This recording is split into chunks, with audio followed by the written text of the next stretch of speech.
started, so I'm going. Okay. I have those to pass out.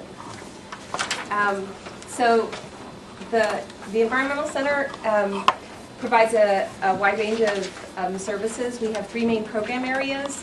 We have our energy efficiency programs, which is resource efficiency program and energy advocates, and they basically work with small and medium-sized businesses and residents to reduce their energy costs. They provide free audits and services and technical assistance, grants and rebates to do that. And they save about $200,000 a year in energy bills for Corvallis residents. We also provide environmental education services through Avery House Nature Center. We have everything from nature-based preschool all the way up through adult programming. And then we have our Edible Corvallis Initiative, which is what I'm here to talk to you about a little bit about today.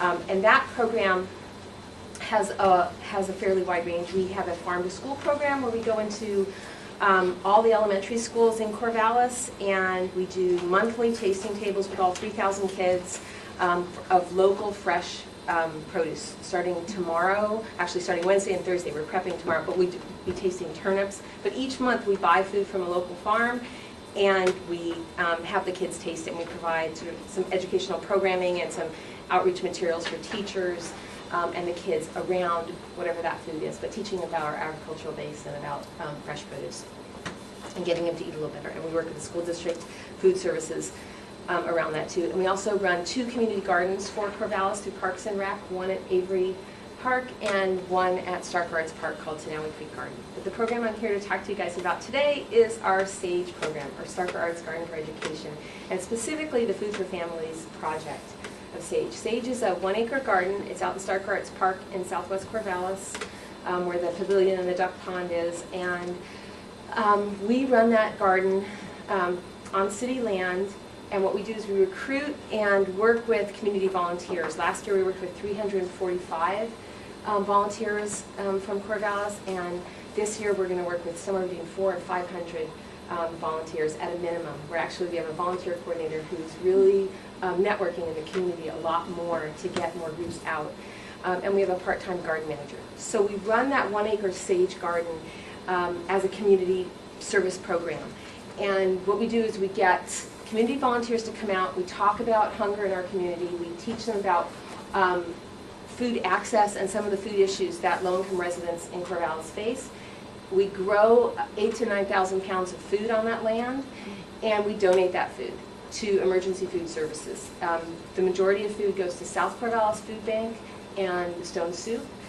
It provides, South Corvallis Food Bank says that it provides anywhere from 50 to 80% of the fresh produce they have available. 2 years ago, when we expanded the SAGE garden in the services there, it used to be run as a summer service program, and all we did was have high school and middle school kids out there in the summers, but we've expanded it to be sort of a year-round educational production garden.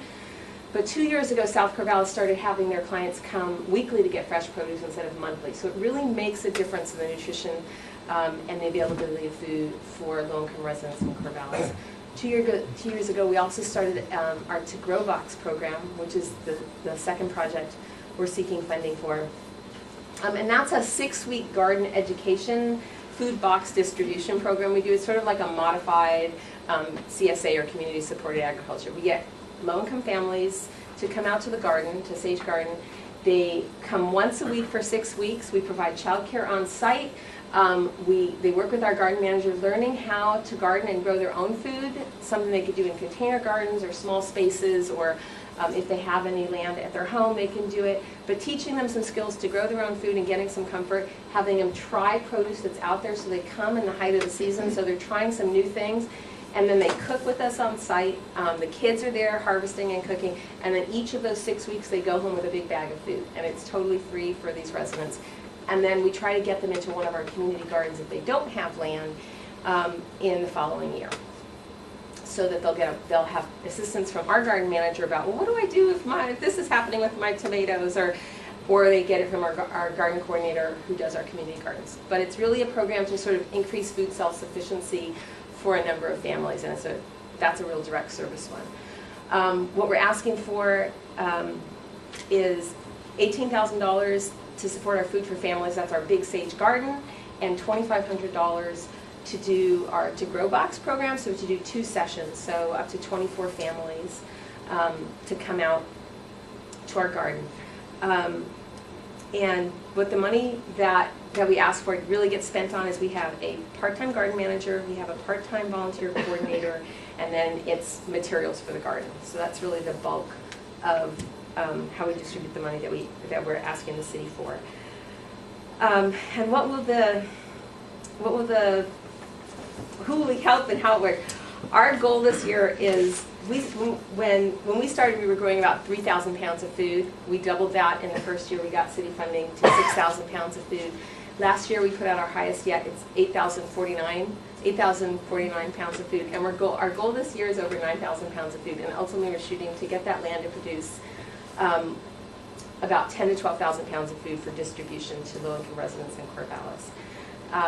And what we also do is try to really increase volunteerism and increase participation of the community in kind of addressing some of the inequities and the food issues that we all face. So we're recruiting more and more volunteers to come out and work with us. That's faith-based groups, it's fraternities and sororities, it's school groups, community service groups, individuals, anybody who's interested and doesn't even know they're interested. People come out to volunteer for a number of reasons. They might be interested in hunger, they might be interested in getting to know other people in their community, they might be interested in just helping. Similar to, you guys are out volunteering for a whole bunch of reasons, getting to know your community. I mean, but we bring them out around different things and actually educate them while they're out there. And our likelihood of success, I would say, is extremely high. We've been doing this garden for 10 years, and for the last 4 or 5 years it's actually been at the site it's at, and we've really been increasing our production.